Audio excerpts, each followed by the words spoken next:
نحمده ونصلي على رسوله الكريم اما بعد فاعوذ بالله من الشيطان الرجيم بسم الله الرحمن الرحيم رب اشرح لي صدري ويسر لي امري واحلل عقدة من لساني يفقهوا قولي آمین یا رب العالمین۔ اللہ تعالیٰ نے فرمایا کتاب انزلناہ الیک مبارک لیدبروا آیاتہ ولیتذکر اولو الالباب۔ یہ ایک بڑی برکت والی کتاب ہے جو ہم نے تمہاری طرف نازل کی ہے تاکہ یہ لوگ اس کی آیات پر غور کریں اور عقل و فکر رکھنے والے اس سے سبق لیں۔ ایک اور آیت میں فرمایا گیا انا جعلناہ قرآنا عربیا لعلکم تعقلون، ہم نے اس کو بنایا ہے عربی زبان کا قرآن تاکہ تم سمجھ لو۔ تو یہاں اس سے یہ بات ظاہر ہو رہی ہے کہ قرآن کو سمجھ کے پڑھنا ہے، اور قرآن کو سمجھنے کے لیے اس کی زبان کو سمجھنا ضروری ہے، یعنی کہ عربی زبان کو، اور کسی بھی زبان کو سمجھنے کے لیے اس کی گرامر سے واقفیت ہونا ضروری ہے۔ اور یہ جو ویڈیو کی سیریز آپ کے سامنے پیش کی جا رہی ہے یہ اسی سلسلے کی ایک کاوش ہے۔ ایک حدیث میں ہے خیرکم من تعلم القرآن وعلمہ، تم میں سے بہترین لوگ وہ ہیں جو قرآن سیکھیں اور سکھائیں۔ تو اگر ہمیں بہترین لوگوں میں شامل ہونا ہے تو ہمیں چاہیے کہ ہم قرآن کو سیکھیں اور سکھائیں۔ ایک اور حدیث میں فرمایا گیا اللہم انی اعوذ بک من علم لا ینفع، اے اللہ میں تجھ سے غیر نفع بخش علم سے تیری پناہ چاہتا ہوں۔ چنانچہ ہم بھی یہ دعا کرتے ہیں اللہم انا اسألک علما نافعا وعملا متقبلا ورزقا طیبا۔ اور اسی دعا کے ساتھ آج ہم اپنے سبق کا آغاز کرتے ہیں۔ اللہ سے دعا ہے کہ اللہ تعالی ہماری اس کاوش کو قبول فرمائے اور ہمیں قرآن کو سمجھنے، سیکھنے، اس پر عمل کرنے اور دوسروں تک پہنچانے کی توفیق عطا فرمائے، آمین۔ سب سے پہلا عنوان ہے حروف تہجی، اسے انگریزی میں الفابیٹس بھی کہتے ہیں۔ عربی زبان میں 28 حروف ہیں، اگر الف کو بھی شامل کر لیا جائے تو 29 بن جاتے ہیں۔ یہ حروف عربی زبان کی بنیاد ہیں، ان سے الفاظ بنتے ہیں اور الفاظ سے جملے، جس کو لوگ ایک دوسرے سے بات چیت کے لیے استعمال کرتے ہیں۔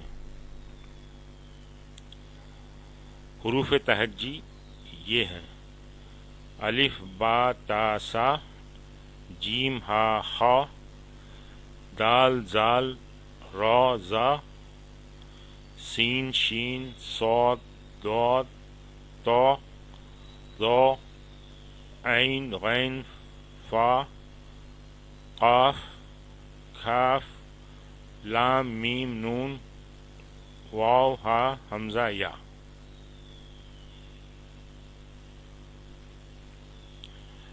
لفظ کی دو قسمیں ہیں، ایک کلمہ اور دوسرا محمل۔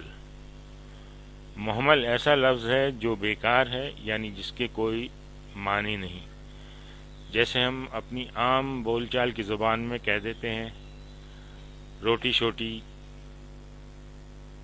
کھانا وانا، پانی وانی، تو یہ شوٹی، وانا، وانی، اس طرح کے جو الفاظ ہیں جو صحیح کلمے کے ساتھ ہم استعمال کر دیتے ہیں اپنی زبان میں، یہ محمل الفاظ ہیں، محمل الفاظ ہیں۔ جبکہ کلمہ، کسی بامانی لفظ کو کلمہ کہتے ہیں۔ کلمے کے اجزاء، اس کو انگریزی میں پارٹس آف اسپیچ بھی کہتے ہیں۔ سب سے پہلے انگریزی کے پارٹس آف اسپیچ دیکھتے ہیں۔